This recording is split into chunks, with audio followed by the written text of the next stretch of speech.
Siratal mustaqim an'amta 'alaihim ghairil maghdubi 'alaihim waladdallin. Amin. Semoga dengan pembacaan surah Al-Fatihah tadi tadarus subuh kita berjalan lancar dari awal hingga akhir dan kita semua bisa menuai dan berkah manfaat darinya. Hadirin tadarus subuh, pada pagi hari ini kita akan mengaji bersama tentang cara menjomblo secara mulia. Sebagaimana telah disampaikan di dalam buku Fakih Fikih Al-Usrah bahwa dalam tradisi Islam pilihan untuk tidak menikah atau memilih single itu bukan pilihan yang hina atau rendah. Dalam salah satu kitab ulama juga ada kitab ulama Al-Uzzab yang kemudian ditulis ulang, diterjemahkan oleh Buya Husain tentang beberapa tokoh cendekiawan yang memilih untuk hidup menjomblo. Dan Islam juga tidak mewajibkan pernikahan sebagai satu-satunya jalan kebaikan. Ada banyak jalan menuju kebaikan dan itu tidak hanya semata dinilai dari status pernikahan atau hubungan tertentu. Pada kesempatan pagi ini bersama Kak Faki kita akan mengaji tentang bagaimana cara menjomblo secara mulia. Di tengah masyarakat modern kita kerap kali mendengar stigma tentang mereka yang memilih untuk hidup sendiri atau memilih single begitu. Di standar masyarakat menetapkan misalnya bahwa mereka yang memilih menikah itu sayang begitu hidupnya atau eh, menjomblo itu tidak mengikuti sunnah Nabi. Narasi-narasi semacam itu seringkali kita dengarkan di masyarakat begitu. Nah, pada pagi hari ini bersama Kang Fakih kita akan mengaji tentang tema ini, bagaimana sih Kang cara menjomblo secara mulia. Jalan-jalan ke Bunga Raya, tak lupa memetik rempah cengkeh, bagaimana cara menjomblo secara mulia. Mari kita simak penjelasan Kang Fakih. Tak berpanjangan kata, dari Bunga Raya lanjut ke kota dengan jalan kaki menjaga kesehatan. Kepada Kang Fakih, guru kita, dengan takzim kami persilakan. Silakan Kang. Wow, ini kayaknya sudah cukup dengan dua puisi ini. Apa namanya? Oke, teman-teman.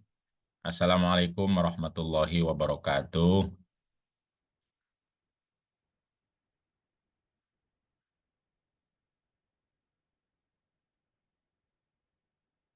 Bismillah, alhamdulillah, wassalatu wassalamu ala rasulillah wa ala alihi wa sahbihi wa mawalah amma ba'd. Teman-teman sekalian, saya tidak tahu apakah eh, saya akan ngasih tips ya, karena judulnya kan cara menjomblo, itu kan berarti tips ya. Nah, padahal biasanya kalau saya tips-tips itu ya dikembalikan kepada konteks, kondisi, dan apa namanya pengalaman masing-masing. Kita kita akan mengawali dari sisi apa namanya nilai atau perspektif terlebih dahulu, bahwa kalau kita merujuk kepada nilai-nilai Islam yang akhlak, di mana buku ini adalah fondasi dasarnya akhlak mulia, maka isu menjomblo itu adalah isu eh, apa namanya kehidupan yang sesungguhnya tidak berarti nggak ada kaitannya sama akhlak sama sekali. Akhlak tetap bisa dilakukan oleh orang ketika dia menjomblo.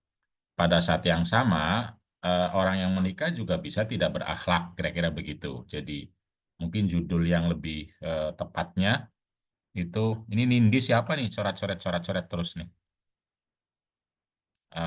Hesti, ada nama Nindi coret-coret, coret-coret terus tuh. Pasti bantu hapus Kang. Oke.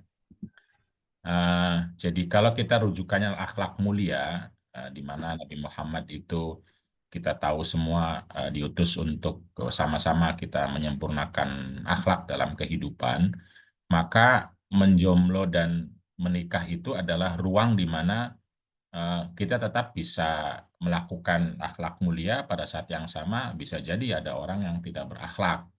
Jadi judul secara normatifnya itu ya menjomblo bisa mulia, menikah juga bisa sengsara atau bisa tidak mulia gitu. Jadi itu mungkin kata kunci yang bisa kita apa ungkapkan atau sebutkan, sebenarnya sudah disampaikan juga oleh oleh eh, Mbak Hesti tadi ya.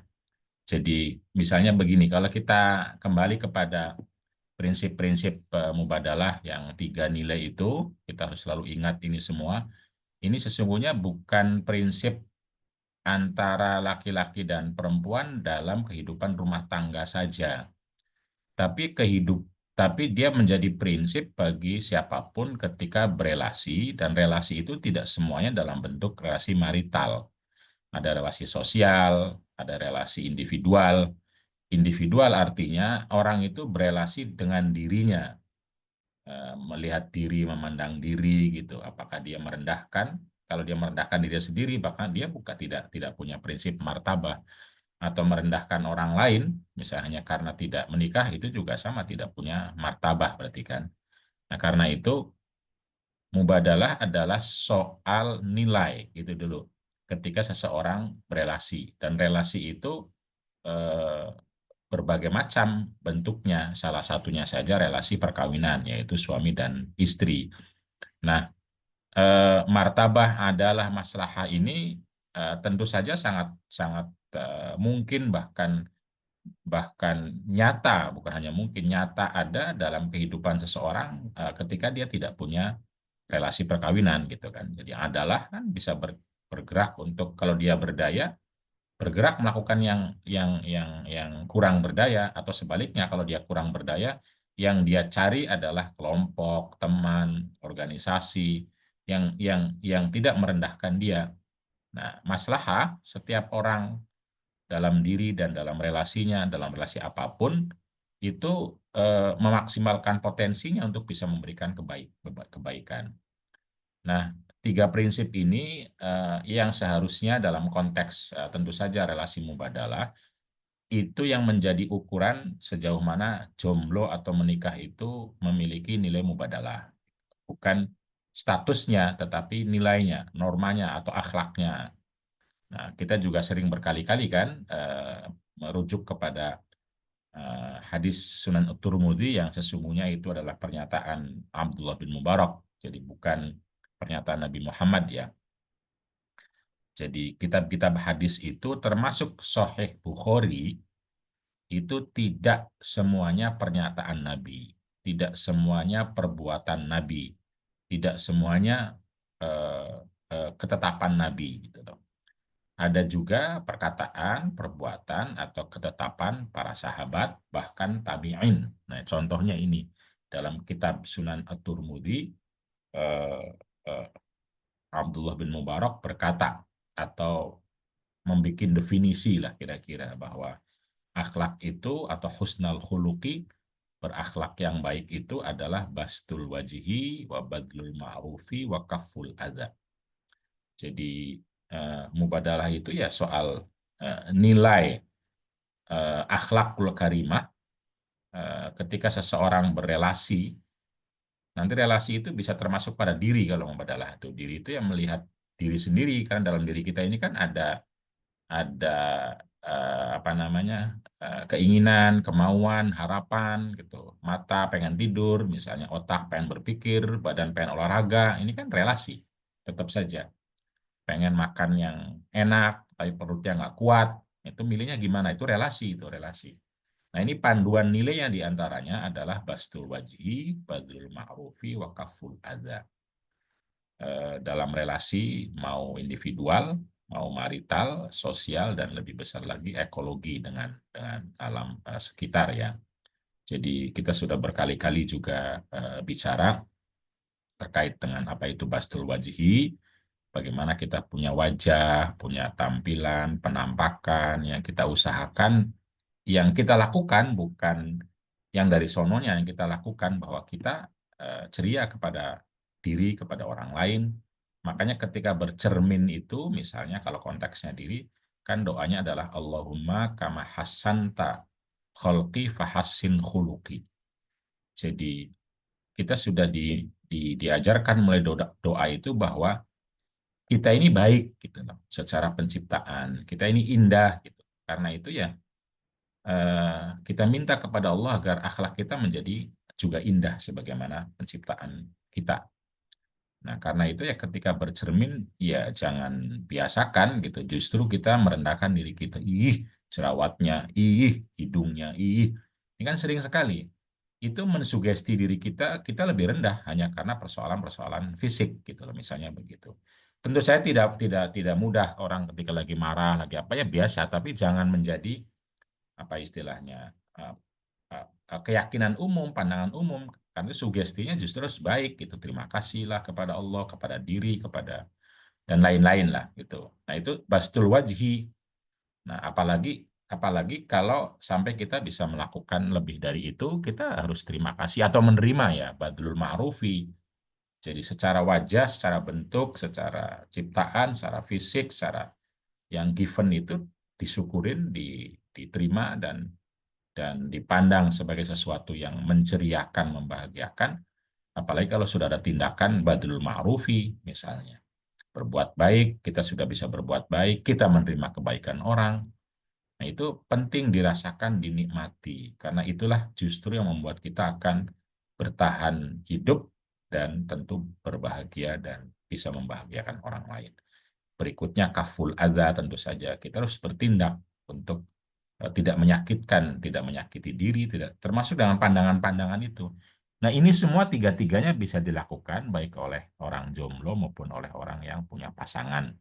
Dan tiga-tiganya bisa atau sering juga tidak dilakukan baik oleh orang jomblo maupun orang yang tidak berpasangan. Sorry, berpasangan. Jadi, mubadalah soal nilai jomblo dan menikah itu soal ruang. Jadi hukumnya bukan pada jomblo atau menikahnya, tetapi sejauh mana nilai ini, akhlak ini dilakukan oleh siapapun. Kira-kira begitu ya secara umumnya. Tapi tentu saja kalau kita kembalinya kepada fikih, maka kita akan menemukan pembahasan, diskusi para ulama yang sebenarnya cukup apa namanya diskursif, artinya ada ada apa namanya berbagai pendapat dengan berbagai argumentasi yang tidaklah benar jika dikatakan misalnya para ulama atau Islam itu tidak suka jomblo misalnya atau menjomblo ya misalnya begitu.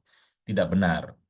Yang benar memang bahwa betul dalam prinsip awal itu menikah lebih baik dalam Islam, tapi menjomblo itu tidak buruk gitu. Kira-kira begitu ya. Begitu. Jadi kenapa ya? Karena ayat dan hadisnya punya banyak sisi yang memungkinkan kemudian beberapa pihak termasuk para ulama, para wali untuk mengambil sikap menjomblo atau mengambil pola atau pilihan menjomblo. Begitu. Tetapi secara umum tentu saja dalam konteks fikih atau hukum Islam itu eh, apa namanya pembicaraan umum awalnya menikah adalah hukum asal istilahnya hukum asal. Jadi Islam tidak meminta orang untuk jomblo gitu tidak, tapi Islam ya mengatakan asalnya adalah menikah. Kenapa menikah? Ya karena orang diminta untuk terus punya relasi-relasi yang berakhlak tadi. Nah, salah satu relasi berakhlak itu melalui pernikahan. Kemudian juga soal meneruskan keturunan. Dan yang lain adalah menikmati kehidupan, kira-kira begitu. Tapi bukan berarti lalu kalau menjomblo tidak menikmati kehidupan, tapi intinya ada sisi-sisi di mana dalam pernikahan itu ada kenikmatan kehidupan yang bisa di, di apa namanya diperoleh atau dilakukan oleh seseorang. Nah, salah satu kalau kita pengen mendengar apa namanya pandangan berbagai ulama, tafsir maupun fikih, termasuk para wali atau sufi, itu ayat ini. Kalau kita kembali ke kitab-kitab tafsir, maka kita akan mendengar perdebatan ulama apa hukum menjomblo, kira-kira begitu, dan apa hukum menikah, begitu. Ini ayat surat An-Nur, surat yang ke-24. Nah, ini kalau kita baca misalnya kitab Al-Qurtubi, kita akan menemukan berbagai alasan fikih apa itu hukum menikah, apa itu hukum menjomblo. Apalagi kalau kita membaca kitab-kitab sufi, maka kita akan menemukan apa namanya makna-makna yang di luar hukum fikih gitu terkait dengan pernikahan dan penjombloan kira-kira begitu. Itu ada diskusi-diskusi terkait dengan sejauh mana menikah akan mendekatkan kita kepada Allah atau tidak. Nanti begitu. Jadi wankihul ayama minkum wassolihina min ibadikum itu diartikannya kalau dalam kalangan sufi, tentu tidak semua sufi, tapi beberapa seperti Ibnu Arabi itu mengartikannya lah menikahlah kamu dengan orang-orang yang tidak ketika tidak menikah dia malah jauh dari Allah gitu. Begitu menikah dia akan dekat dengan Allah. Begitu kira-kira ya. Nah, karena itu ayat ini kalau mau didiskusikan ya yang pertama itu eh, ini menarik ya kalau mau diskusi lebih lanjut ya karena kata al-ayama itu kan orang yang tidak punya pasangan. Menikahlah dengan orang yang tidak punya pasangan. Nah, ini kalau mau didiskusikan secara literal, berarti kan menikah dengan orang yang sudah punya pasangan itu bukan asal gitu loh, atau poligami yang sering kita kita kita bilang itu. Nah, kemudian ayat wassolihina ini juga, yang menikah itu ya seorang yang soleh. Nah, soleh bukan dalam bayangan hanya ibadah ya, tapi soleh itu tepat sesuai eh, apa namanya eh, apa namanya ya soleh itu benar atau tepat gitu orangnya. Kalau tidak tepat berarti kan nggak perlu dinikahi. Nah kalau nggak ketemu yang tepat berarti nggak nikah-nikah. Nah, itu yang dibicarakan oleh para para ulama. Apalagi kalau solehnya artinya soleh yang tadi berzikir misalnya ya atau beribadah itu bisa lebih panjang lagi. Ketika nggak ketemu ya kita belum mendapatkan perintah gitu karena perintahnya menemukan orang yang soleh laki atau perempuan misalnya begitu. Karena itu ayat berikutnya kan wal yasta'fifil ladzina la yajiduna nikahan hatta yughniyahumullahu min fadlih. Nah, karena itu ya ketika kita belum menemukan orang itu, kita belum menemukan alat uang, modal atau apa namanya yang membuat Anda bisa menikah belum ketemu ya wal yasta'fif gitu. Kita menjaga diri dari relasi-relasi yang buruk, tidak berakhlak dan dosa. Hatta yughniyahumullahu min fadlihi sehingga Allah akan membuat Anda memiliki hal tersebut untuk menikah itu. Menemukan orang itu diskusikan dalam orangnya ketemu, modalnya ada gitu. Nah, eh, apalagi nanti kalau kita baca Ihya Ihya Ulumuddin itu akan yaitu termasuk sufi ya, akan punya pandangan bahwa al-uzubatu bisa jadi afdolu itu bisa disebutkan bahwa menjomblo bisa justru lebih mulia bagi seseorang dalam keadaan tertentu dibanding menikah. Dalam hal apa? Dalam hal nilai-nilai tadi gitu loh. Nilai tadi, kalau nilai kesufian itu kan yang utama adalah mendekatkan diri kepada Allah atau tidak gitu loh. Jadi kalau justru orang dengan menikah malah tidak bisa mendekatkan diri kepada Allah, tidak bersyukur misalnya, eh, tidak bisa hatinya tidak bisa kepada Allah, tidak bisa bersyukur, tidak bisa menerima, malah marah gitu, malah apalagi dan macam-macam lah. Itu al-uzubah tuh bisa afdol. Nanti saya akan bacakan teksnya ya, misalnya. Jadi kalau kita beribadah atau beragama secara nilai, maka eh, diskusi jomblo sama diskusi nikah itu harus dikaitkan dengan nilai gitu, bukan dikaitkan dia sudah menikah belum atau dia jomblo atau tidak gitu. Begitu kira-kira. Nanti silahkan dibaca sendirilah dengan ragam. Nah, tinggal bedanya itu kalau misalnya begini bedanya. Kalau fikih itu yang akan dilihat adalah zina atau tidak. Nanti begitu. Kemudian menyakiti istri atau suaminya atau tidak gitu loh. Itu nilai berarti kan. Kalau sufi itu akan melihatnya eh, tambah zikir, tambah dekat, tambah cinta sama Allah atau tidak, itu kan nilai. Nah, kalau mubadalah berarti kan ya tadi akhlak tadi tambah berakhlak atau tidak. Menikah tambah tidak berakhlak, tidak mulia, maka orang yang menjomblo untuk tambah berakhlak lebih mulia. Nah, itu kira-kira begitu kalau menggunakan rumus apa mubadalah untuk menambahkan atau mendiskursuskan isu-isu jomblo sama menikah dengan ayat-ayat yang seperti ini. Di samping ayat ini juga kita akan eh, apa namanya menemukan diskusi para ulama ketika membaca hadis ini dan juga hadis-hadis yang lain banyak ya. Hadis lain itu misalnya begini. Ada hadis ya ma'syarasy syabab man istata'a minkumul ba'ata falyatazawwaj. Wahai para pemuda, kalau sudah punya kemampuan menikah, menikahlah. Nah, nanti diskusi para ulamanya apa itu kemampuan? Karena kan kata-katanya para pemuda yang sudah punya kemampuan menikah, menikahlah. Jika tidak, maka berpuasalah gitu kan. Nah, apakah kemampuan? Nah, diskusi kemampuan ini nanti masuk apa itu hukum jomblo. Begitupun kita akan menemukan hadis yang misalnya sab'atun yudhilluhumullahu fi dhillihi yauma la dhilla illa dhillu. Suatu saat nanti di akhirat ada 7 orang yang akan mendapatkan payung atau naungan Allah ketika tidak ada lagi payung pada saat itu. Nah, salah satunya adalah syabun nasya'a fi ibadatillah. Seseorang pemuda atau pemudi, laki atau perempuan yang hidupnya itu selalu beribadah kepada Allah. Begitu. Nah, ini nanti ibadah itu seperti apa? Nanti pertanyaannya berikutnya, apakah menikah akan membuat dia punya ruang, punya niat, punya amal ibadah atau sebaliknya gitu. Karena dia harus nasya'a fi ibadatillah gitu.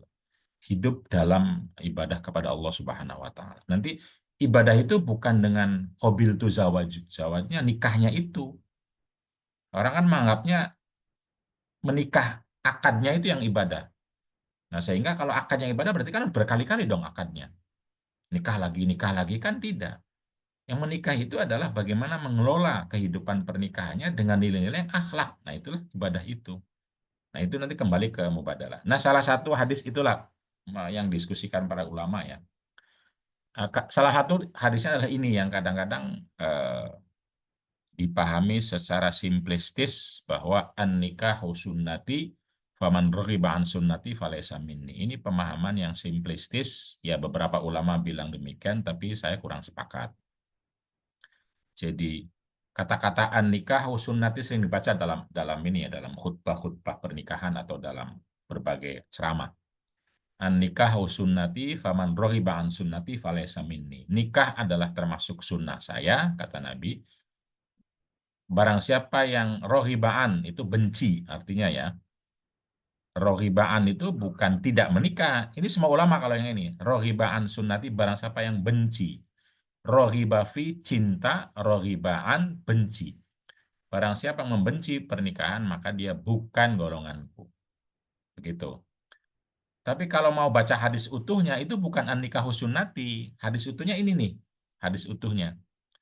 Hadis utuhnya adalah ketika Haddatsana Sa'id bin Abi Maryam ini yang dulu waktu kita belajar perempuan bukan sumber fitnah, kita selalu dengan sanad. Sekarang udah nggak pernah pakai sanad lagi. Langsung matan-matan aja. Ini karena waktu yang terbatas, saya langsung copy, langsung paste sini. Haddatsana Sa'id bin Abi Maryam akhbarona Muhammad bin Ja'far akhbarona Humaid bin Abi Humaid At-Tawil annahu sami'a Anas bin Malik radhiyallahu anhu yaqul. Ini Sahih Bukhari 5118.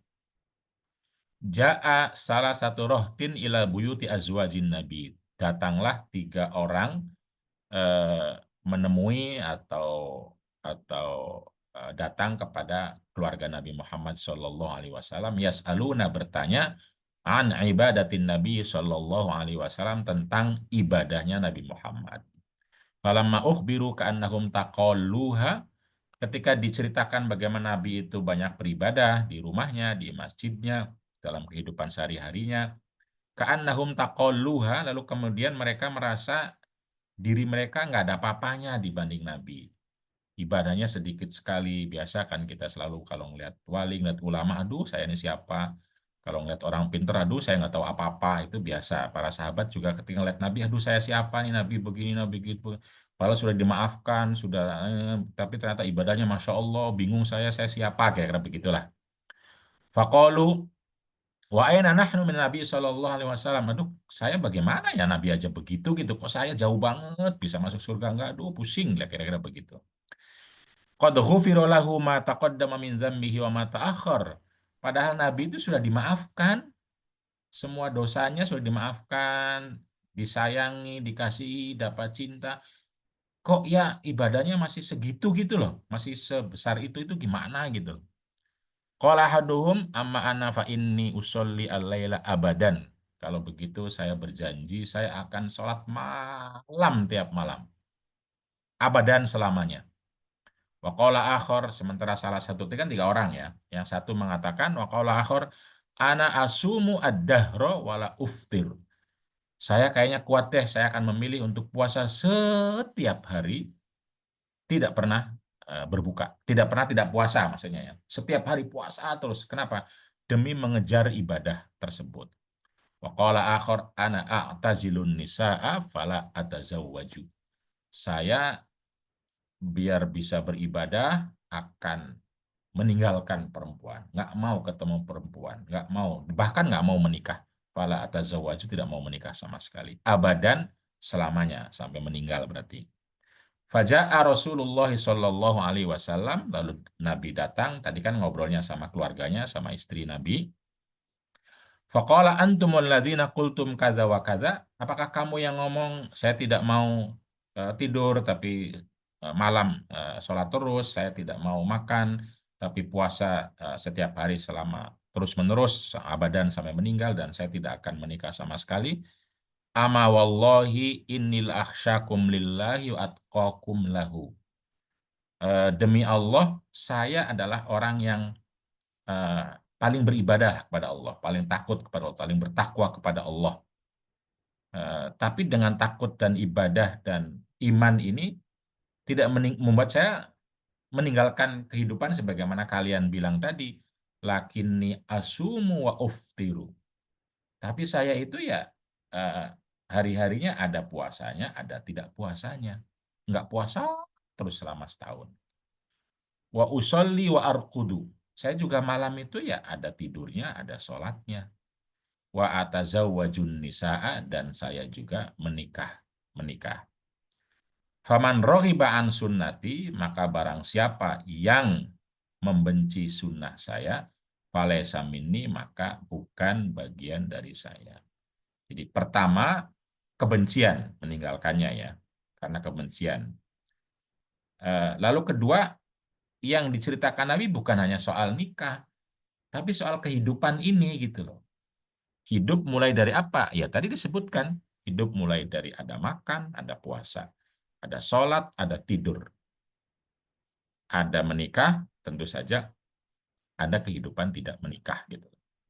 Nah, kalau menurut saya sunnah di sini bukan hanya menikah gitu loh, tetapi kehidupan ini, kehidupan ini. Jadi kehidupan ini adalah tempat kita untuk beribadah, bukan dengan membenci kehidupan untuk beribadah gitu. Jadi yang tidak diinginkan oleh Nabi menurut saya adalah membenci kehidupan ini untuk beribadah. Jadi orang kan berpikir saya akan beribadah dengan eh, meninggalkan semua kehidupan ini ke gunung-gunung, mungkin istilahnya rohbaniyah. Kalau dalam bahasa Islam itu la rohbaniyata fil Islam gitu. Jadi beribadah itu bukan dengan meninggalkan kehidupan gitu loh, bukan. Tapi boleh nggak orang sesekali meninggalkan kehidupan? Boleh, sebagai healing. Istilahnya kan uzlah, gitu itu boleh. Yang tidak boleh itu lalu membenci lalu tinggal selamanya, itu yang nggak boleh itu. Tapi kalau sesekali orang lagi pusing, lagi dan pusingnya bisa jadi lama dan lain-lain, itu ya boleh, bukan karena membenci gitu. Nah, ini didiskusikan oleh para ulama nanti apa sih arti rohbaniyah. Jadi tidak soal menikah saja. Tapi memang ada ulama yang lalu secara fokus ke menikah, tapi Nabi tidak hanya bicara soal menikah. Jadi sunnah itu adalah soal mengelola kehidupan dengan cara dan pola serta keimanan dan ibadah gitu loh. Nah, jadi Islam itu atau Nabi Muhammad itu tidak ingin atau tidak mengajarkan bahwa ibadah itu dengan cara lari dari kehidupan. Begitu. Jadi nggak ada kata-kata di sini, di hadis ini nikah adalah sunnati, tapi ya semua ini adalah sunnah gitu.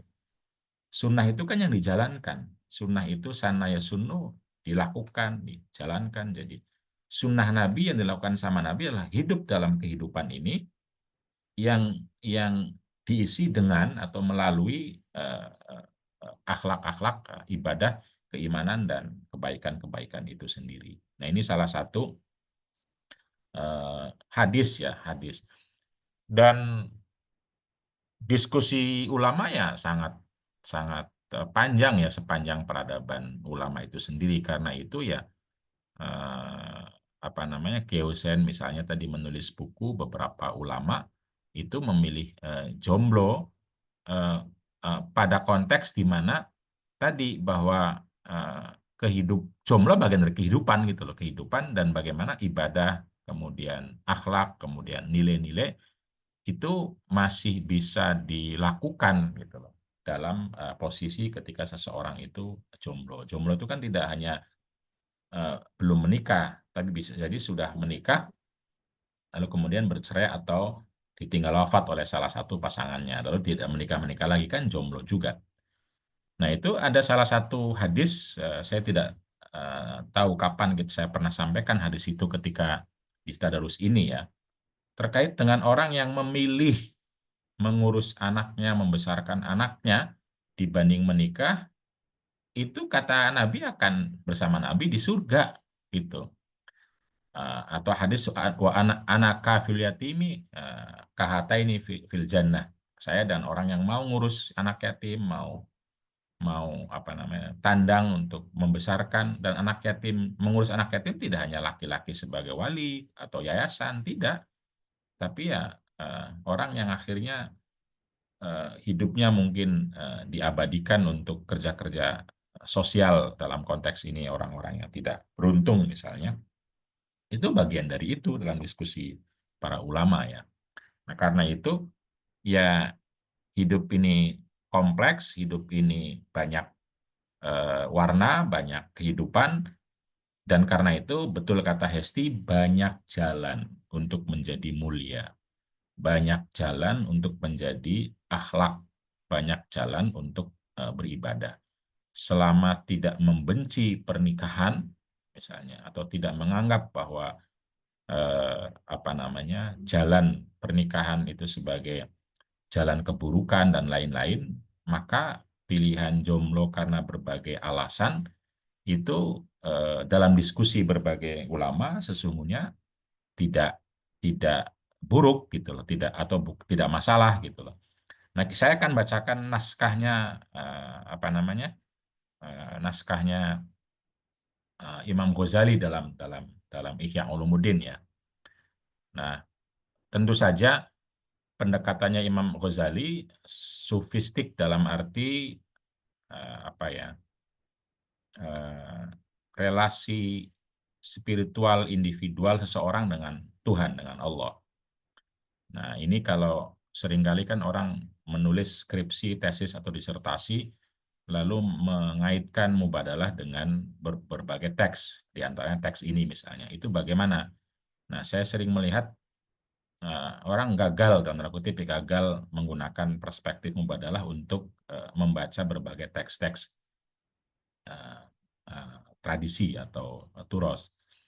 Nah, seakan-akan yang namanya mubadalah itu selalu soal KDRT gitu, selalu soal poligami, selalu soal apa namanya, eh, padahal ya mubadalah itu adalah soal relasi, relasi yang berakhlak mulia dengan martabah adalah maslahah. Nah, karena itu ya bisa dibaca lebih komprehensif ya. Jadi misalnya ya sedikit saya contohkan ya untuk di sini ya misalnya ya. Eh, Kalau bacaan saya salah, mohon juga bisa diingatkan karena saya juga ini baru baru persis saya copy dan saya masukkan, makanya saya ditelepon sama Hesti tadi lagi ngopi-ngopi, mengcopy dari Ihya untuk dimasukkan ke sini, dan di sini baru tadi pas ditelepon pas baru adzan subuh. Wa kasyafa al-haqqu fihi annahu qad takunu al-uzubatu afdalu fi ba'dil ahwali. Wa kasyafa al-haqqu, dan terang atau jelas kebenaran fihi dalam hal ini atau dalam pembicaraan ini, annahu sesungguhnya qad takunu bisa ada al-uzubatu menjomblo afdolu lebih mulia. Ini kata yang Ghazali. Fi ba'dil ahwali dalam keadaan tertentu.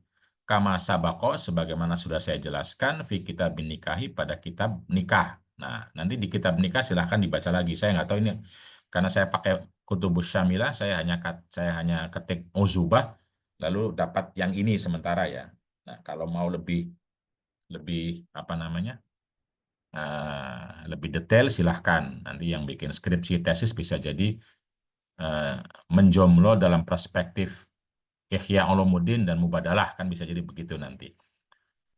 Karena nanti kalau kalau kalau kalau kalau Imam Ghazali kan terkait dengan zuhud dan lain-lain. Kalau saya kan terkait dengan nilai nantinya kan tambahannya atau penguatnya atau diskursusnya ya. Fayakunu tarkun nikahi minaz zuhdi.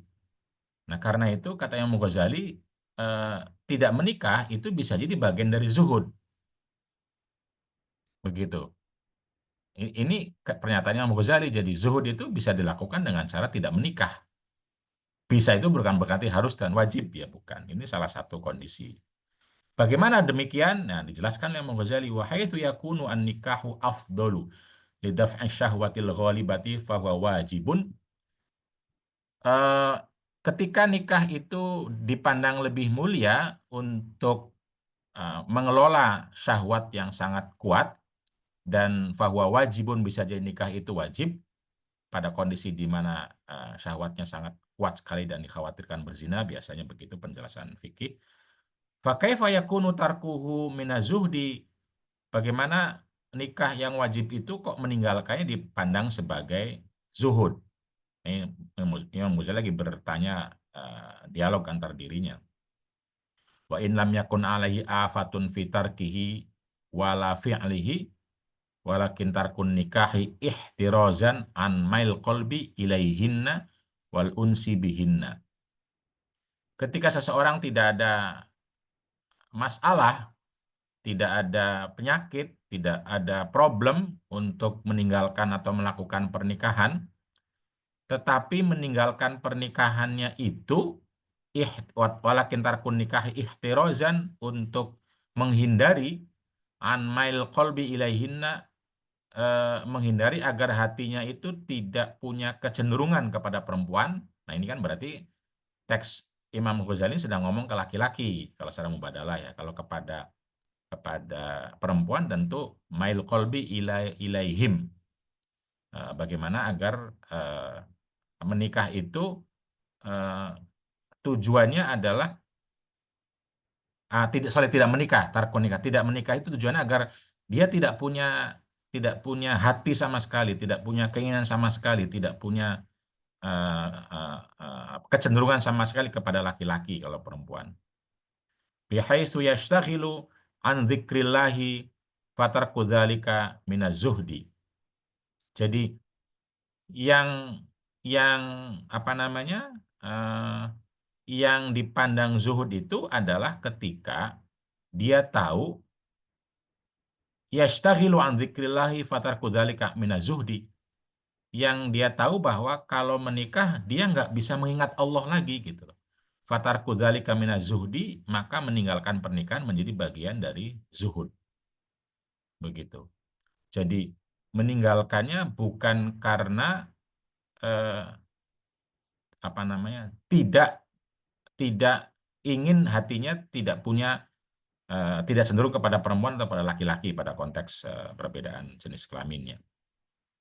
Fa in alima annal mar'ata la tushghilu an dzikrillahi walakin tarku dzalika ihtirazan min ladatin nadhari wal mudaja'atil muwaqqah falaysa hadza minaz zuhdi. Fa in alima apabila dia tahu annal mar'ata bahwa perempuan ini bagi laki-laki la tushghilu an dzikrillah bahwa adanya perempuan dalam kehidupan dirinya itu tidak membuat la tushghilu an dzikrillah tidak membuat dia sibuk akhirnya lupa pada Allah walakin tarku dzalika ihtirazan min ladzatin nadhari tetapi meninggalkan nikahnya itu justru ihtirazan min ladzatin nadhari justru ingin menghindari kenikmatan melihat perempuan wal mudaja'ah dan memeluk perempuan, wal muwaqa'atah dan berhubungan intim dengan perempuan. Falaysa hadza minaz zuhdi, maka ini bukan zuhud. Jadi kalau orang menikah itu masih tetap bisa berzikir, ingat Allah, lalu dia nggak mau menikah dengan alasan saya nggak mau melihat perempuan, saya nggak mau memeluk perempuan, saya nggak mau hubungan intim sama perempuan. Falaysa hadza minaz zuhdi, maka sikap yang seperti ini bukan zuhud, gitu. Bukan zuhud. Aslan sama sekali.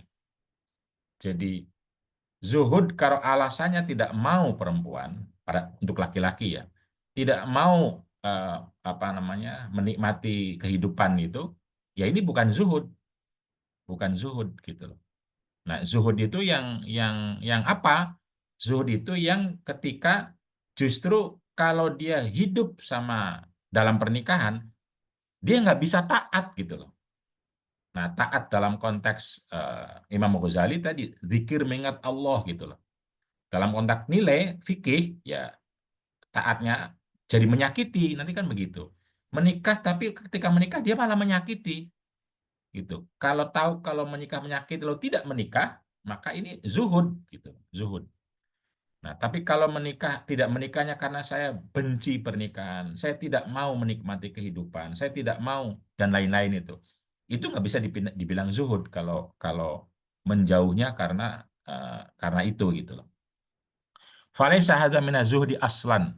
Kenapa? Fa innal walada maksudun li baqa'i naslihi. Karena punya anak adalah bagian dari tujuan dalam hukum Islam.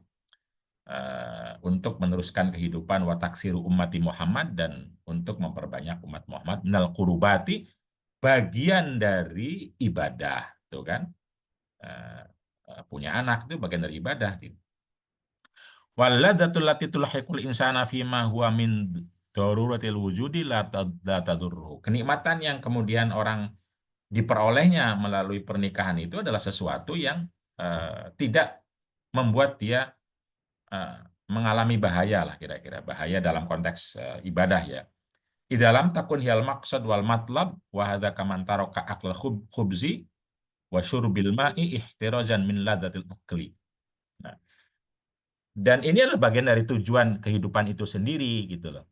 Jadi kalau ada orang meninggalkan makan dan minum karena tidak ingin menikmati, itu bukan zuhud. Walaysa dzalika minaz zuhdi fi syai'in. Jadi kalau orang saya nggak mau makan karena itu nggak nikmat, itu bukan zuhud. Gitu. Saya nggak mau punya rumah bagus karena itu membuat saya enak, itu bukan zuhud. Gitu. Yang zuhud itu kalau dalam definisi Imam Ghazali di sini adalah ketika dia tahu kalau makan dia lupa Allah gitu. Nah karena itu saya nggak mau di situ. Itu zuhud. Tapi kalau saya nggak mau makan karena makan itu nikmat sekali gitu loh. Eh, nggak boleh karena nikmat itu justru bisa juga menjadi jalan ibadah. Menikmati itu, bersyukur, beribadah, dan lain-lain itu. Jadi Eh, taroka akal khubzi wa syurbal ma'i ihtirozan min ladzatil akli wa syurbi wa laysa dzalika minaz zuhdi fi syai'in. Orang yang meninggalkan makan roti atau minum air dan tujuannya tidak ingin menikmati makanan dan minuman tersebut, itu sama sekali bukan zuhud. Li'anna fi dzalika tarku fawati badnihi. Karena justru dia meninggalkan sesuatu yang membuat badannya akan sehat, akan bisa beribadah dan lain-lain. Fakadzalika tarkun nikahi in qata'a naslihi fala yajuzu an yatrukan nikah zuhdan fi ladzatihi min ghairi khaufi afatin ukhra. Jadi kalau menikahnya itu justru karena tidak mau, tidak setuju, tidak ingin pada nikmat atau maslahat dari pernikahan itu, maka ya itu bukan zuhud. Eh, Kecuali kalau min ghairi khaufi afatin ukhra, kecuali kalau menikahnya karena takut akan terjadi sesuatu. Kalau menikah dia takut terjadi sesuatu itu eh, bisa dipindang zuhud. Saya kalau menikah malah justru akan terjadi kemungkaran, kemudorotan dan lain-lain lah terserah. Wahada ma'anahu sahlun la mahalata wali ajlihi nakah Rasulullah. Intinya adalah teman-teman sekalian, saya bisa jadi saya masih salah membaca Ihya Ulumuddin, tapi silahkan dibaca diskusi ini dalam kitab Ihya juga dan kitab-kitab yang lain, bahwa tidak benarlah kira-kira eh, apa namanya hanya status dengan menjomblo maka orang dipandang tidak Islam, tidak baik gitu loh. Tidak. Dalam diskusi. Tapi itu kalau masyarakat tentu saja memang kejam ya, kalau di masyarakat itu kan beda. Kalau masyarakat memang tahu sedikit, tahu hadis, tahu Quran, langsung apa menuduh secara kejam, nggak nikah nikah gimana sih. Katanya ikut Nabi. Macam-macam itu memang kehidupan masyarakat kadang lebih kejam dibanding diskursus itu sendiri. Nah, karena itu ya betul kata siapa? Hesti tadi ya, mungkin perlu tips-tips bagaimana menjomblo secara mulia. Tentu saja tips yang terkait itu kan bisa jadi pertama, apa ya istilahnya? eh, Melihat kepada diri sendiri terlebih dahulu. Jika misalnya menjomblo itu mungkin menjadi apa pilihan terbaiknya dalam kondisi tertentu dan lain-lain ya, maka sebelum mengelola orang lain, kita harus mengelola diri kita sendiri gitu loh. Karena bisa jadi kita sendiri ketika memilih menikah atau memilih menjomblo itu tetap menyalahkan diri sendiri gitu loh. Oh, menikah kok ternyata begini sih, susah amat lah apalah. Terus menyalahkan diri sendiri gitu loh akhirnya. Nah, karena itu kalau menggunakan prinsip-prinsip bermartabat, adalah dan maslahat, maka bisa jadi kalau diteruskan ya, karena soalnya ini sudah kadung Hesti judulnya cara menjomblo. Tapi sekali lagi kalau cara, saya sih berharap teman-teman boleh ikut sharing ya. Tapi paling tidak eh, pertama ya tentu saja kalau sudah menjadi pilihan maka kita harus memandangnya itu sebagai pilihan yang bermartabat ketika seseorang milih menjomblo. Ketika bermartabat artinya apa? Ya cek akhlak-akhlak apa yang membuat Anda memilih menjomblo itu. Begitu.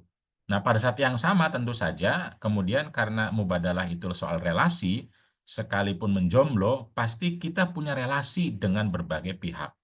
Maka gunakanlah, lakukanlah relasi-relasi yang bermartabat gitu. Yang adalah yang maslahah. Pertama kan tadi melihat posisi jomblonya dengan melihat diri kita masing-masing sebagai orang yang sedang melakukan prinsip-prinsip martabak adalah maslahah kepada dirinya.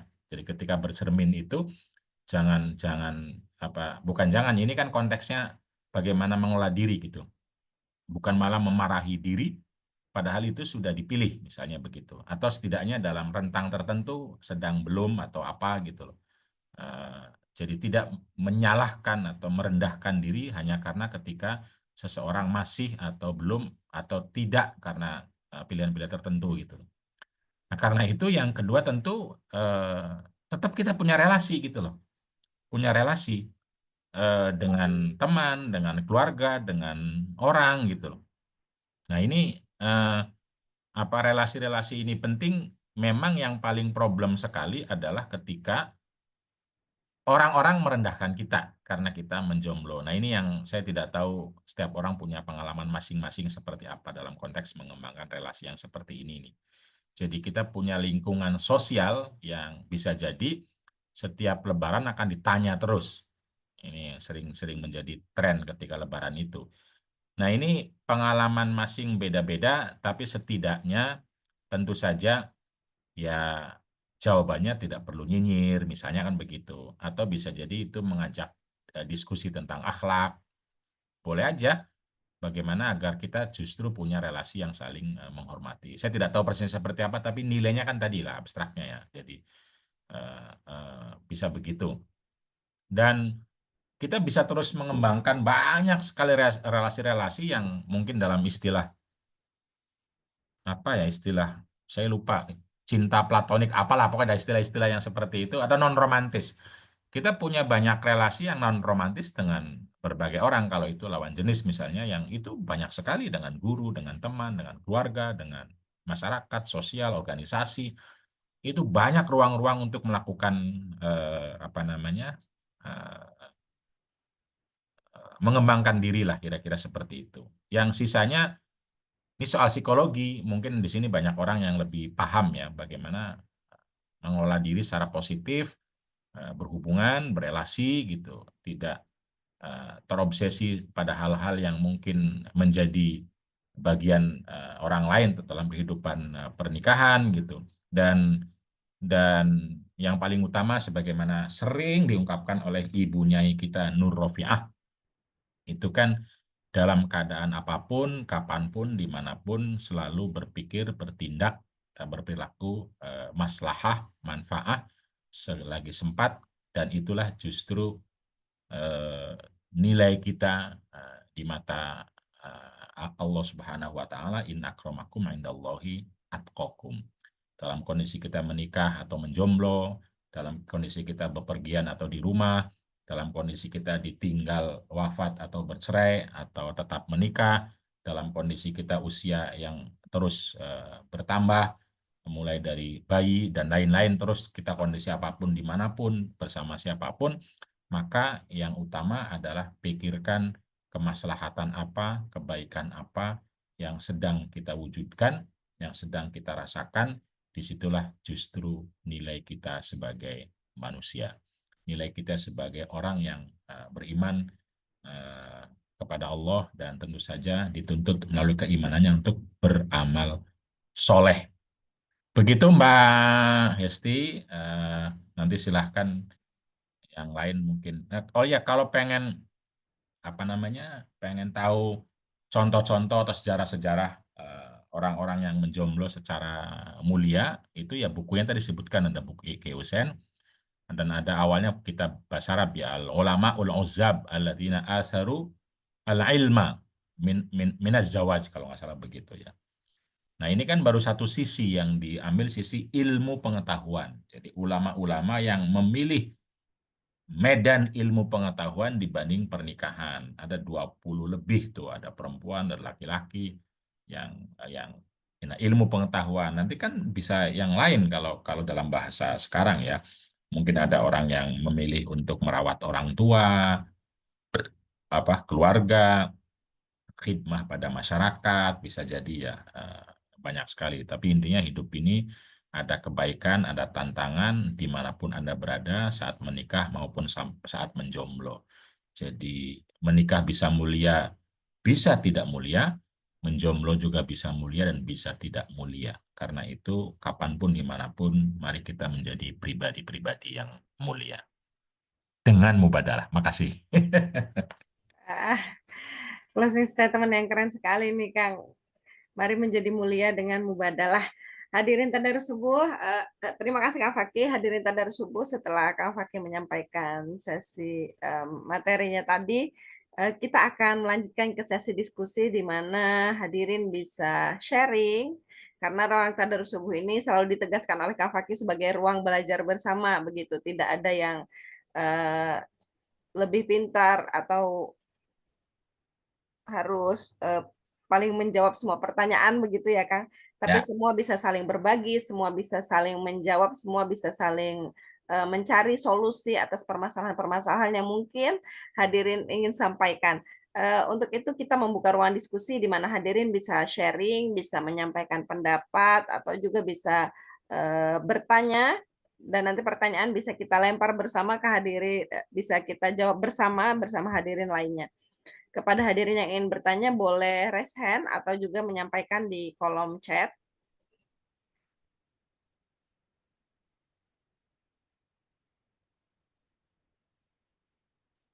Baik,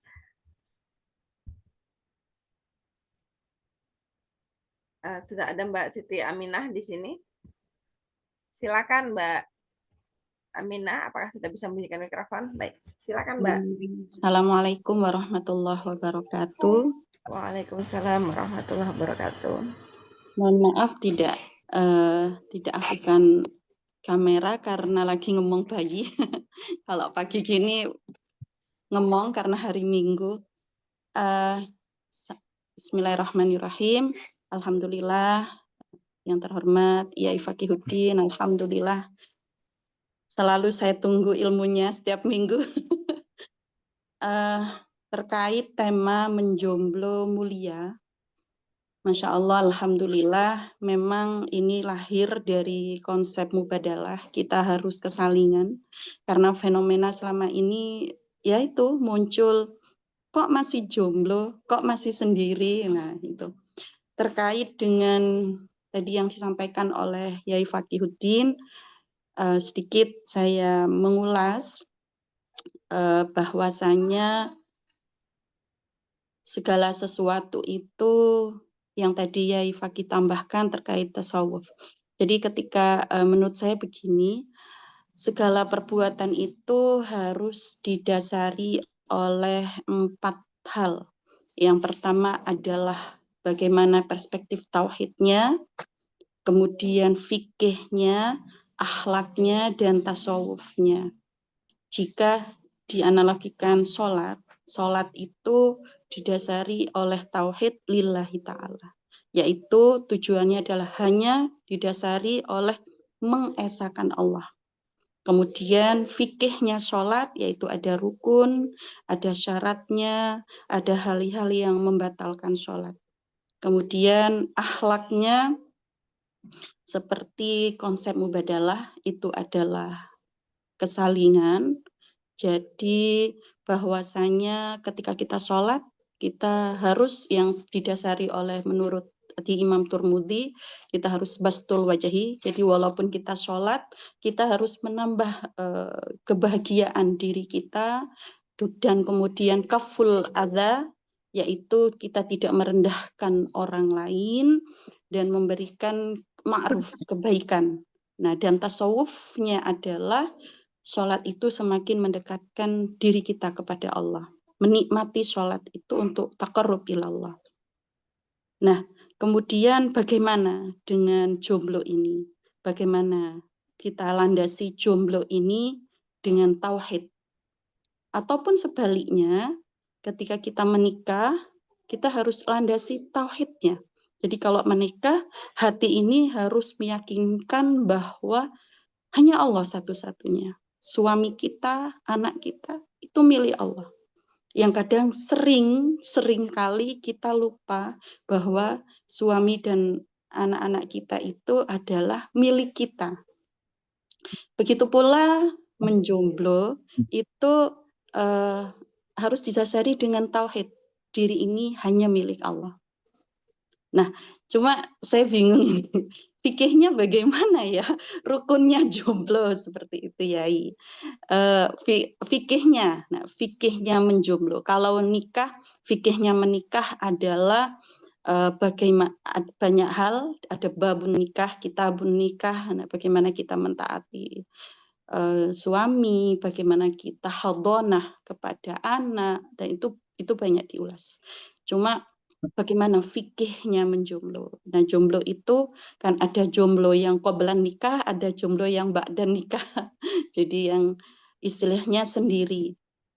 Kalau akhlak, ya memang bagaimana ketika menikah ataupun jomblo, dia adalah Abdullah, hamba Allah, dan bagaimana dia bisa bermanfaat bagi dirinya, bagi orang lain, sibuk hari-harinya, waktunya untuk perbaikan pola pikir dan perbaikan ekonomi.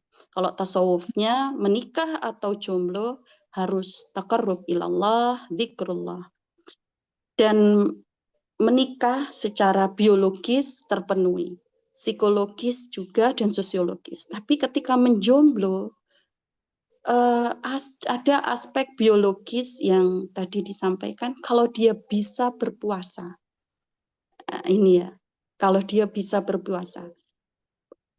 Ada orang yang bisa puasa itu bisa setahun, setiap hari gitu. Nah, menjomblo aspek biologisnya itu bagaimana nantinya, kemudian aspek psikologisnya, karena secara psikis manusia itu ingin berbagi. Nah, ini yang paling terakhir adalah aspek sosiologis yang seperti Yai Fakih contohkan dan memang ada di sekitar kita. Jadi ada istilah kesalahan yang berulang itu seakan seperti kebenaran. Jadi seakan-akan kita tanya kapan nih, kapan. Bahkan kepada orang yang mohon maaf janda atau duda, kapan nih kapan? Nah, seperti itu. Padahal apakah pertanyaan itu boleh atau bagaimana? Apakah itu salah? Dari aspek fikih, kalau akhlak pasti itu tidak boleh. Tapi kalau dari fikih, apakah itu salah untuk bertanya? Tapi itu mempengaruhi orang yang memilih untuk, bukan memilih ya, kadang itu keadaan yang tidak bisa memungkinkan dia untuk tidak menjomblo. Terutama menikah lagi bagi orang yang, mohon maaf, janda, punya anak, itu pasti tidak akan mudah, banyak polemik yang bukan banyak polemik ya, banyak hal yang harus dipertimbangkan. Intinya adalah bagaimana sih menjomblo mulia itu menurut saya single lillah. Single lillah. Single karena Allah, bukan single lelah. Ternyata single itu lelah ya, tapi jadikan lelah itu lillah. Jadi kalau dari tauhid, akhlak, tasawuf, sepertinya jomblo itu lebih banyak kita untuk lebih dekat dengan Allah, lebih nyata. Seperti kalau bangun malam, karena saya sudah sekarang ada bayi, kadang ngantuk, kalau jomblo kayaknya enak ya, seperti itu.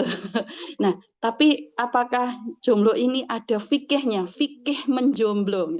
Mohon maaf tadi seakan saya pahami jomblo itu dari segi akhlaknya. Tapi bagaimana dari segi rukun syaratnya menjomblo yang mulia? Nah itu.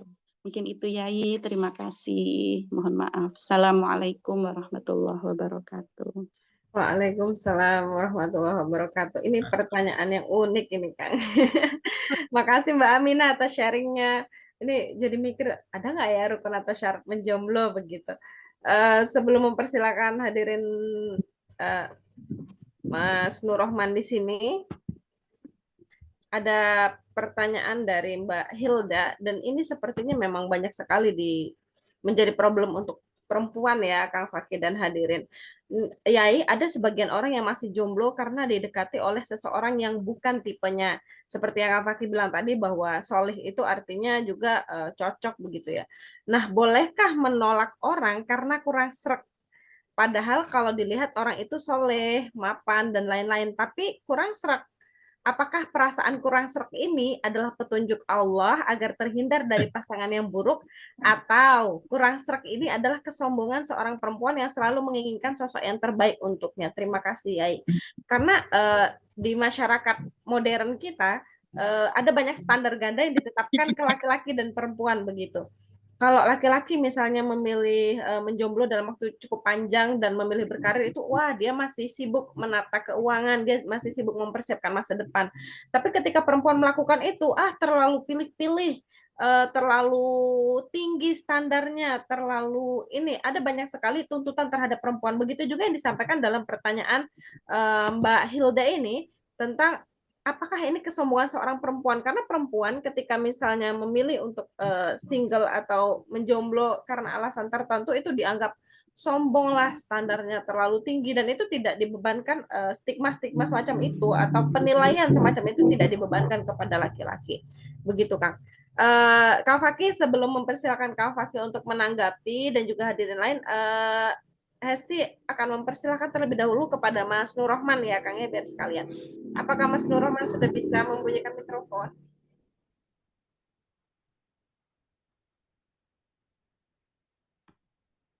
Iya, Silakan, Mas. halo, ini suaranya masuk nggak ya? Bisa. Masuk. Silahkan, Oh, Mas. iya, baik, terima kasih. Assalamualaikum warahmatullahi wabarakatuh. Waalaikumsalam. Perkenalkan, nama saya Nur Rohman, muridnya Kang Fakih di Pasca.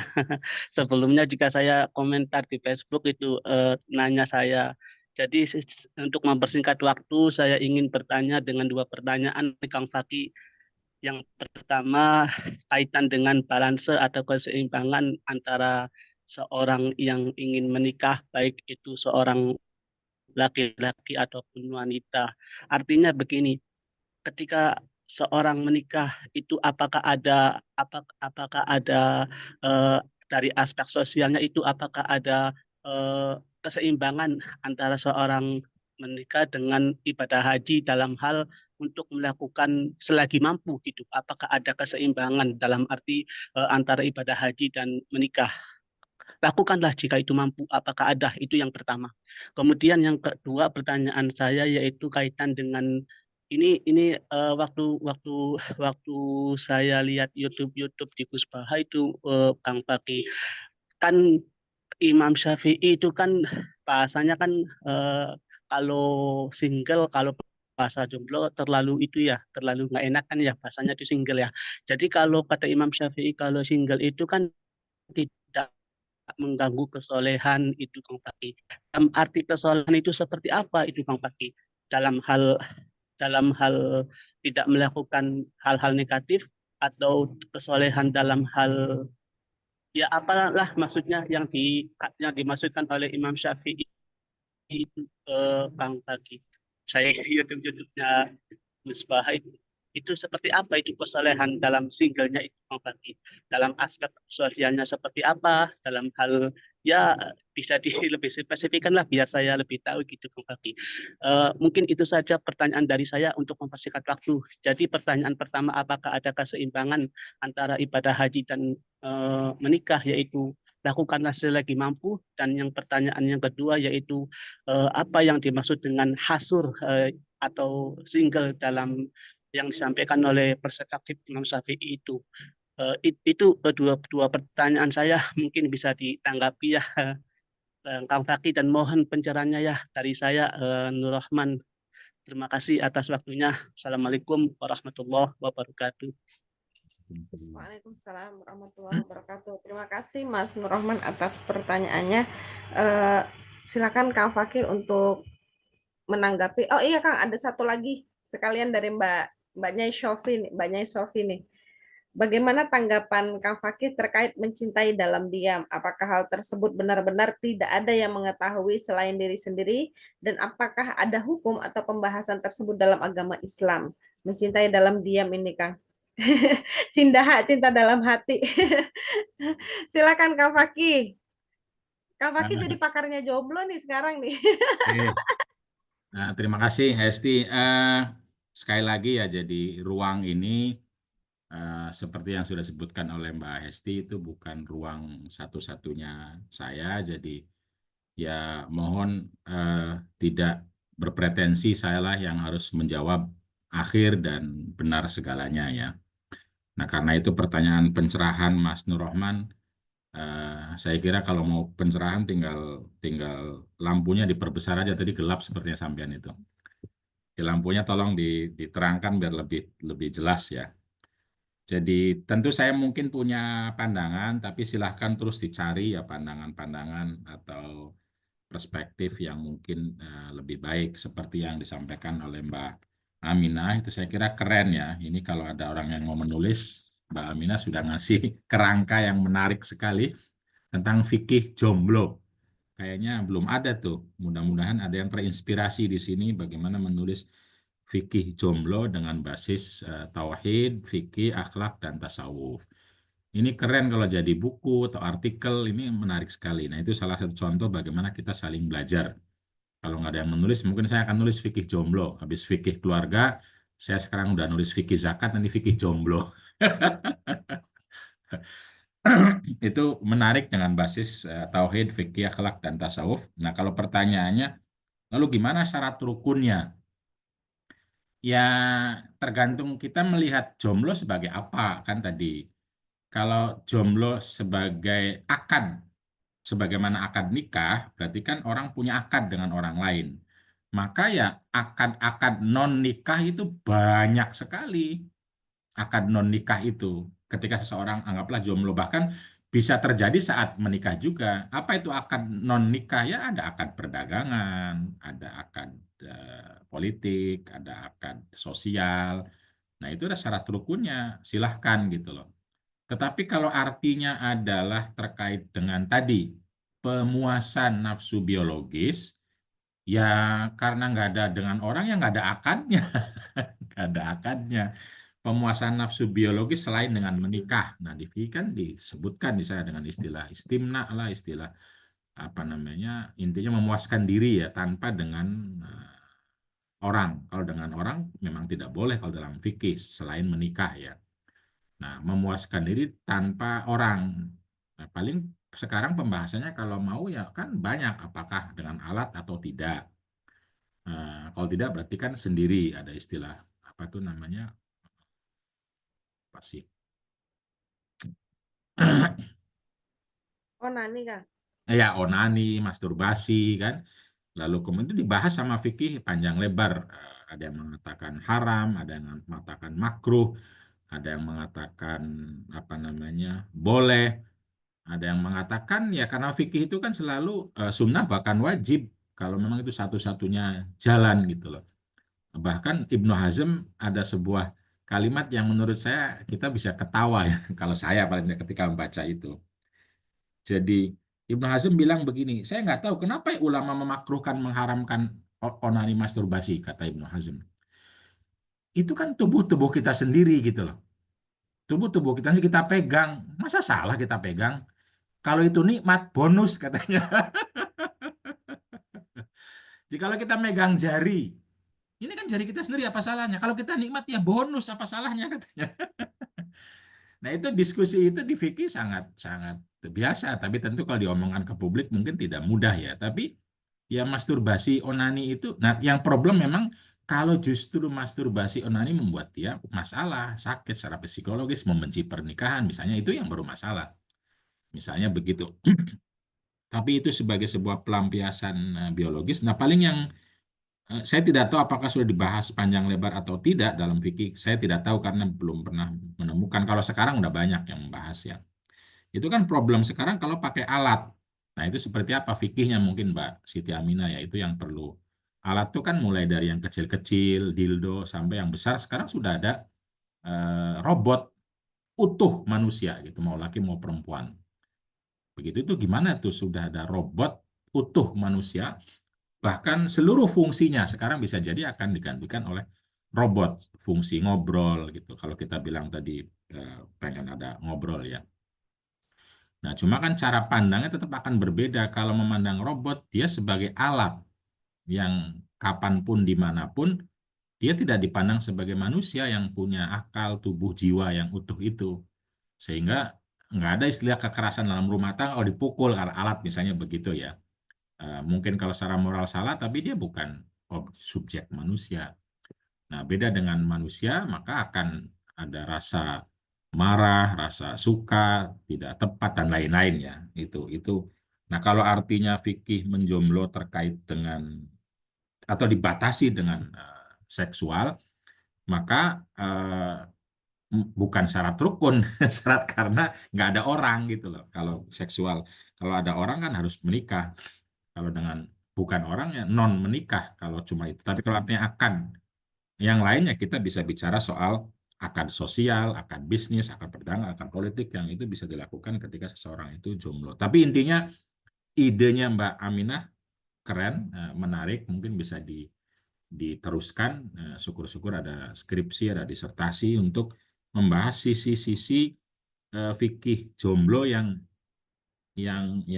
mungkin belum utuh ketika dijadikan sebuah apa namanya diskursus yang komprehensif ya. Ini kalau ada yang menuliskannya akan menarik, saya setuju ya. Seperti apa itu bisa diteruskan dan saya tidak berpretensi bisa jawab semuanya.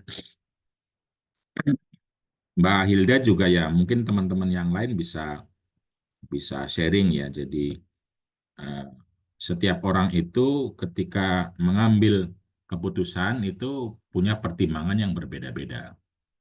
Nah, yang penting itu kan pilihan apapun itu pasti ada resiko, dampak baik dan buruknya. Nah, itu harus disadari itu dulu aja. Jadi ada orang yang ketika mengambil pilihan perlu istikharah, lalu sholat, lalu berdoa, lalu ketika mantap itu yang dipilih misalnya. Ketika tidak mantap, ya tidak dipilih.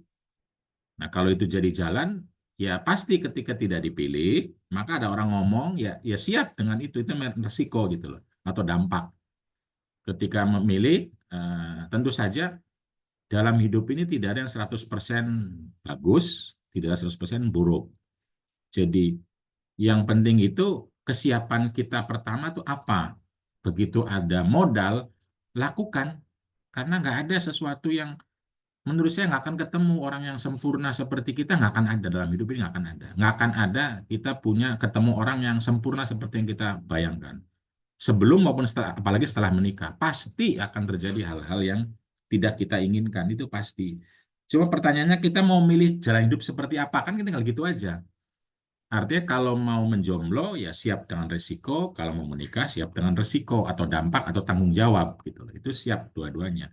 Jadi kalau saya sih berpikir kalau sejak awal saya ingin menikah misalnya, saya lebih memilih untuk menikah misalnya, maka ya memang tidak perlu membuat standar tinggi-tinggi, itu nggak perlu gitu loh. Karena nggak akan ketemu. Tapi bukan berarti lalu saya pengen standar A, kalau nggak ketemu saya tidak mau, boleh nggak? Ya boleh juga, tetapi artinya Anda tidak akan ketemu-ketemu gitu, atau lama ketemunya. Boleh nggak? Ya boleh. Tinggal siap resikonya aja kan berarti. Resiko untuk tidak ketemu-ketemu, atau susah ketemu, atau lama ketemu, atau perlu banyak strategi agar ketemu gitu. Nah itu resiko itu yang harus disadari gitu loh, sehingga akan dengar omongan orang banyak. Nah itu kalau kalau cuma intinya kan begini, kalau kita memang pengen punya jalannya menikah, maka yang harus dipikirkan adalah apa modal minimal. Modal minimal itu di kita sama di orangnya.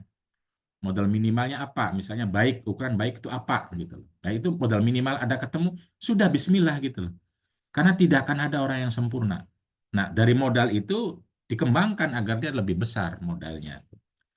Begitu. Tapi memang kalau kitanya mengukur standarnya eh, tidak minimal, misalnya maksimal, maka resikonya kan tidak akan ketemu cepat, kan begitu. Ya harus siap, harus siap. Nah, kalau saya secara pribadi ya kurang setuju kalau memang mau jilid jalannya mau menikah gitu loh. Punya standar yang tinggi ya repot sendiri gitu loh, dan bisa jadi akan susah. Soal sombong atau tidak, ya kan ada dalam diri kita, apakah kita lagi sombong atau kita ingin mencari orang yang tepat. Itu kita yang tahu. Kalau orang lain ya urusan orang lain mau ngomong apa kan. Kita sendiri apa kita sombong atau kita lagi mencari orang yang tepat gitu loh. Boleh nggak mencari orang tepat? Ya boleh. Boleh nggak tidak sreg? Ya boleh. Kalau tidak sreg boleh.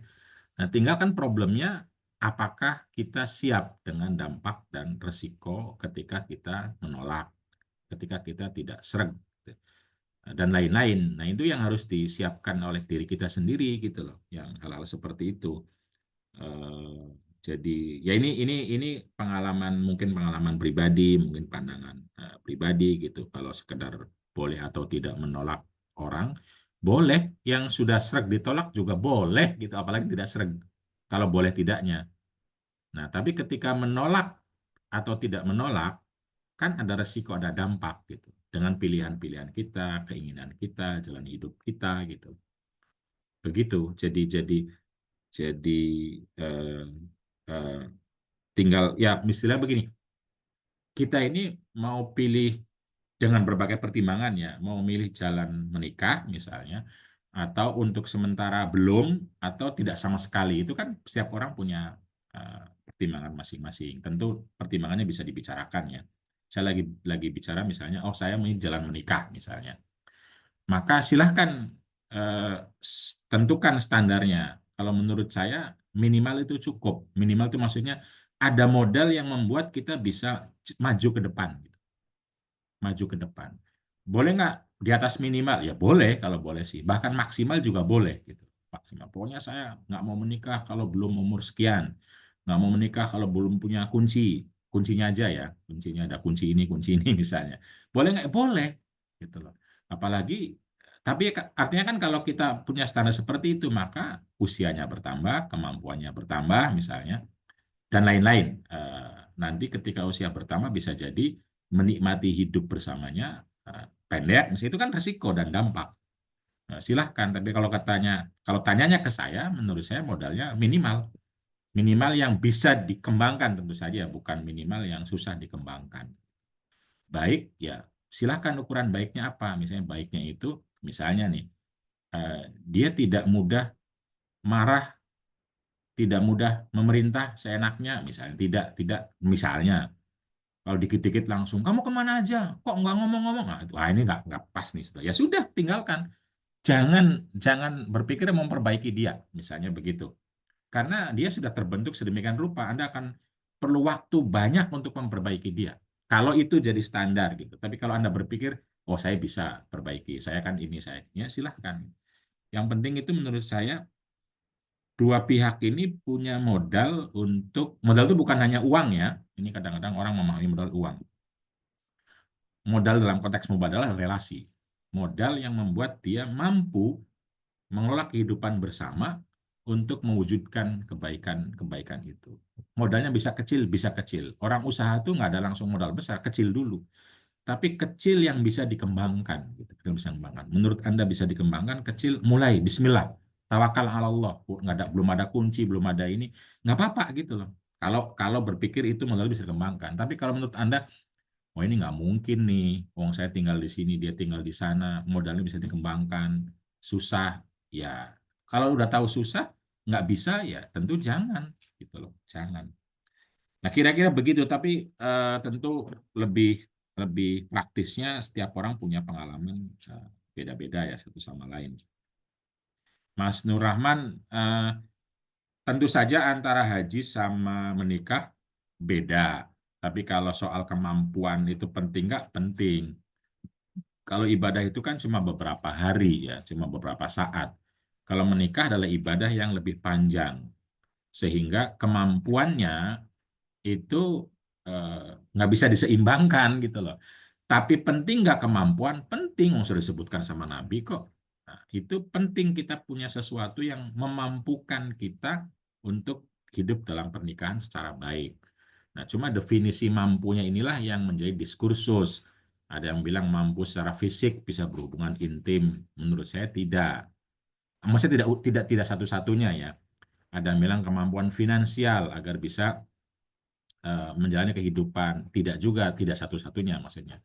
Nah, kalau saya yang paling utama dalam buku Bimwin, saya, Mbak Nur, Mbak Alisa, dan kemampuan yang utama di samping fisik,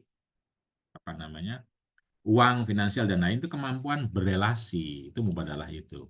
Kemampuan berelasi untuk mengembangkan yang tadinya satu menjadi berdua. Itu bagaimana kemampuan berelasinya untuk tahu diri. Saya kalau marah itu begini, maka gimana pasangan saya untuk menjawab kemarahan saya, gitu misalnya begitu. Nah ini harus tahu yang ini nih, tahu berelasi, bagaimana mengenali diri, mengenali pasangan, dan bagaimana mengelola relasi ini. Yang minimal nggak apa-apa, tapi bahwa dia harus sadar bahwa saya akan berkeluarga gitu loh. Jangan sampai berkeluarga tapi masih berpikirnya seenaknya sendiri. Nah itu kan nggak berkeluarga. Nah ini yang menurut saya kemampuan yang paling dasar yang harus dimiliki, bahwa saya akan berkeluarga, maka saya harus mengenali diri saya harus mengenali keluarga saya, dan saya harus mengenali bagaimana mengelola dua diri ini. Ketika marah, ketika benci, ketika nggak suka, ketika cinta, ketika mau, ketika capek. Itu kira-kira gimana ya ngelolanya gitu loh. Nah modalnya bisa minimal nggak masalah, tapi dikelola, dikembangkan agar jangan kalau sudah kobil tuh sudah pasti pintar suami istri lu, sudah enggak gitu loh. Kan sudah kobil tuh, sudah kamu kan sudah jadi istri saya, maka terserah saya. Nah ini yang menurut saya tidak mampu begini nih. Tidak mampu, pokoknya gitu loh. Itu tidak mampu. Kalau sudah halal segala-galanya boleh, enak aja. Halal itu belum tentu segala-galanya boleh. Karena ada istilah tadi halalan, thayyiban, ma'rufan. Bahkan yang halal bisa haram kalau diperlakukan secara tidak baik. Jadi tentu beda aspeknya, tetapi konsepnya tetap dua, haji dan menikah sama-sama penting, mampu. Dalam konteks menikah, kemampuan berelasi berdua itu adalah utama di samping kemampuan fisik, kemampuan finansial, kemampuan yang lain gitu loh. Nah, kalau haji karena waktunya terbatas, tentu saja berbeda aspek-aspeknya, tapi relasi tetap penting, finansial tetap penting gitu. Mungkin begitu, mungkin ya, tapi kalau penjelasan lebih baik ya monggo. Nah, soal uzubah Imam Syafi'i, saya terus terang belum tahu teksnya, kalimatnya, dan rujukannya, jadi saya tidak bisa menjelaskan atas nama Imam Syafi'i karena belum membaca. Tapi yang menjelaskan atas nama mubadalah yang sudah saya sebutkan tadi. Kesalehan ketika menjomblo ya ketika dia memandang diri sebagai orang yang bermartabat secara adil dan maslahat, dan juga memandang orang lain sekalipun tidak ada relasi pernikahan. Orang lain itu siapa? Ya ada teman, ada sahabat, ada guru, ada keluarga, ada masyarakat, banyak sekali gitu loh. Ketika dia memandang diri dan orang lain secara bermartabat, berbuat adalah di mana yang berdaya melakukan pemberdayaan kepada orang yang kurang dan memaksimalkan potensi, itulah kesalehan itu kalau menggunakan definisi mubadalah. Kalau menggunakan kata Imam Syafi'i, ya terus terang saya belum membaca, atau tunjukkan di mana kitabnya, saya akan baca dulu. Nanti kalau sudah membaca, insya Allah kalau ada kesempatan minggu depan saya akan jelaskan. Mbak Sofi, boleh nggak mencintai dalam hati? Kalau dalam fikih, ya itu nggak masuk hukum kalau di fikih ya. Karena fikih itu hukum terkait arkan, terkait dengan apa namanya tubuh, anggota tubuh. Hati perasaan nggak termasuk, karena nggak bisa, nggak, istilahnya nggak wasfun dzahirun mundhabitun, istilah saya kemarin. Sesuatu yang bisa dilihat oleh banyak orang akan dihukumi kalau sudah muncul ngomong misalnya, ngomong gitu. Lalu eh, tangannya bertindak. Kalau kalau konteksnya HP misalnya adalah ya ketika dia ngetik WA gitu loh kepada orang yang dicintainya, itulah baru mulai hukumnya. Kalau di dalam hati saja, ya nggak bisa ada hukum yang dia belum ada tindakan apa-apa gitu loh. Nah itu kalau dalam konteks fikih ya, karena fikih menghukumi hal-hal yang terlihat gitu loh, terlihat. Jadi kalau dia memulai, misalnya dia sudah punya suami istri, dia memulai gitu, aduh kamu cantik banget gitu loh. Misalnya laki-laki kepada perempuan lain. Tapi cantik bangetnya ini di dalam hatinya tadi ada tujuan-tujuan itu, bukan sekedar memuji. Nah, itu sudah mulai itu. Sudah mulai hukum fikih paling tidak begitu. Jadi hukum fikih tidak masuk ke situ. Nah, nanti Mbak Siti Amin akan ngomong kalau tasawuf masuk dia. Kalau tasawuf akan masuk. Kalau mubadalah ya ketika tidak berelasi tadi ya. Jadi kalau sekedar mencintai dalam diam, dalam hati, itu tidak menjadi urusan fikih. Apakah menjadi urusan psikologi? Iya, iya itu urusan psikologi. Nah, tinggal psikologi artinya kan apakah perasaan itu akan terus dikelola? Dikelola itu artinya kan perasaan kan tidak pakai omongan, tapi dia dikelola ketika lagi sendirian, dipikirkan, dibayangkan. Gitu. Nah, secara psikologi ini akan mengganggu hubungan Anda kalau Anda sudah punya suami atau istri. Nah, kecuali kalau datang sendiri dan pergi, ya biar aja orang datang sendiri dan pergi gitu loh. Yang tidak boleh itu ketika datang lalu Anda nikmatin.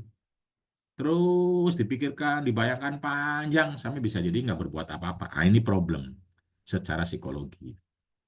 Begitu. Nah, karena itu ya eh, apalah ya cintailah sesuatu yang bisa Anda nikmati kalau menurut saya. Ada di situ gitu loh. Anda nikmati, cintai, kembangkan cinta itu. Witing tresno jalaran soko kulino. Jadi kita itu bisa loh menurut saya, tapi ada orang bilang tidak, ya itu urusan lain. Kita bisa mencintai sesuatu yang awalnya tidak ada. Caranya gimana? Ya lakukan kebaikan-kebaikan karena cinta itu bisa tumbuh dalam kebaikan. Katanya kan eh, ana abduman ahsana ilayya. Itu biasa. Saya bisa menjadi budak cinta bagi orang yang sering berbuat baik kepada saya. Walaupun bisa sebaliknya ya. Ya sebaliknya. Tapi artinya cinta itu sangat mungkin untuk ditumbuhkan. Ada yang tidak bisa, ada. Kalau sejak awal sudah ada penolakan gitu loh. Di apapun, kasih apapun dia nggak mau, ya itu beda dengan cara-cara lain. Tapi intinya adalah daripada mencintai sesuatu yang tidak ada, maka Anda sakit, susah. Ngapain menyakiti diri? Ngapain gitu loh. Ya cintailah sesuatu yang membuat Anda bisa hidup, menikmati. Susah, ya diusahakan. Diusahakan gitu. Anda sudah punya misalnya adalah motor bebek misalnya. Ngapain membayangkan Ferrari lo Anda susah dengan motor bebeknya? Ngapain? Kan menyusahkan diri sendiri. Sudah punya motor bebek, cintai motor bebek itu. Nikmati motor bebek itu. Elus-elus, dibersihkan, diapakan. Itu membuat hidup Anda lebih bahagia, lebih senang daripada naik motor bebek mikirnya Ferrari. Ngapain gitu loh? Itu kan menyusahkan diri sendiri. Wong bisa bahagia dengan makan tempe, ngapain mikirin makan nasi Arab yang di Timur Tengah? Ngapain gitu loh? Ya nikmati tempe itu, nikmati. Karena nikmati itu soal respon Anda terhadap sesuatu yang ada di samping Anda gitu. Begitu eh, saya sering ngomong ke banyak apa namanya apa sih apa couple muda yang baru nikah di mana dia masih sibuk dua-dua, lalu mereka pusing karena rumahnya berantakan, nyewa PRT belum bisa. Saya bilang ngapain pusing, kalau nggak bisa nikmati, berantakan tuh seksi, saya bilang begitu.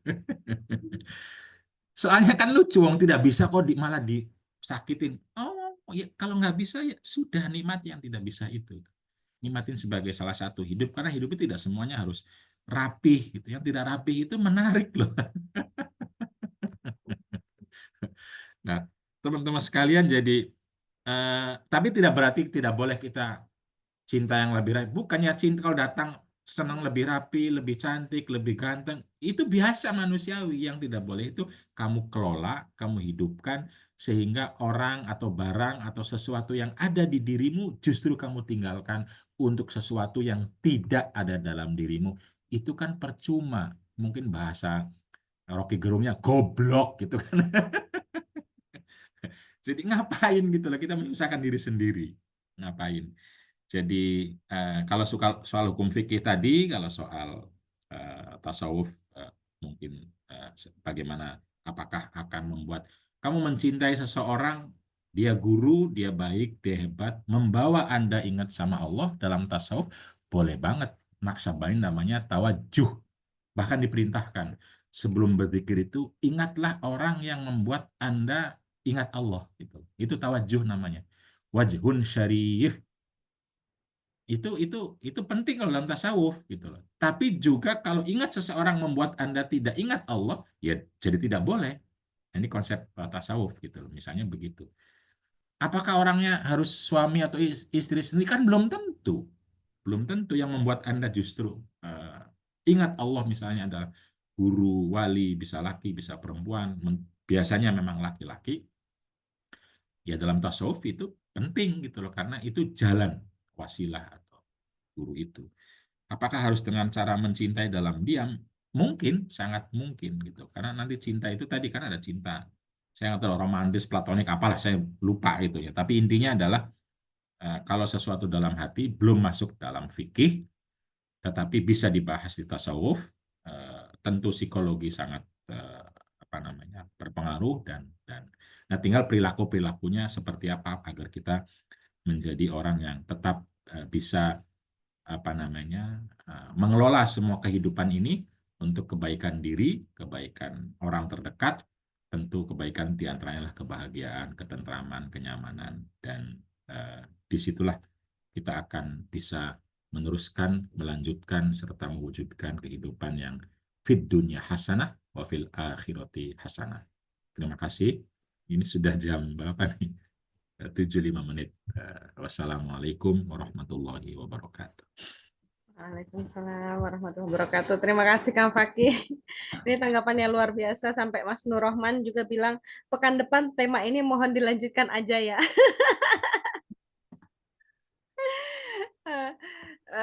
Terima kasih Kang Fakih atas tanggapannya. Terima kasih hadirin yang sudah bertanya. Sependapat dengan apa yang disampaikan oleh Mbak Halimatus di chat. Mari menormalisasi jomblo, karena banyak orang takut jomblo, akhirnya bersedia jadi istri kedua, simpanan, karena yang mendekatinya secara finansial kurang, sementara orang-orang yang finansial mapan sudah berkeluarga. Akhirnya rentan ditelantarkan karena menikahnya siri. Ini kejadian di sekitar Mbak Nyai Halimah, dan beliau juga mendukung jadi jomblo. Nggak apa-apa lo jomblo high quality.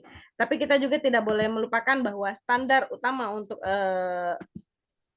kemaslahatan bagi manusia itu bukan status pernikahan atau status-status tertentu yang melekat pada dirinya, tetapi adalah takwa, sebagaimana yang disampaikan oleh Bu Nur Rofiah.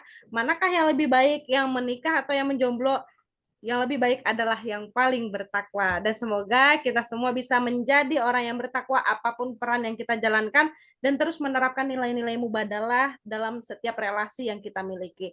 Akhirnya marilah kita tutup tadarus subuh pada pagi hari ini dengan bersama mengucapkan hamdalah dan doa kafaratul majlis. Alhamdulillahirabbil alamin, subhanakallahumma wa bihamdika asyhadu an la ilaha illa anta astaghfiruka wa atubu ilaik. Sampai jumpa pekan depan hadirin tadarus subuh. Mohon maaf atas segala kekurangan dan kesalahan. Kak Fakih terima kasih banyak dan hadirin. Sama-sama. Saya akhiri, wassalamualaikum warahmatullahi wabarakatuh. Waalaikumsalam warahmatullahi wabarakatuh. Terima kasih semua. Mohon maaf kalau kurang. Saya lagi bersama jamaah Malaysia di sini. Kak Fakih lagi di negeri Upin Ipin. Sampai ketemu ya.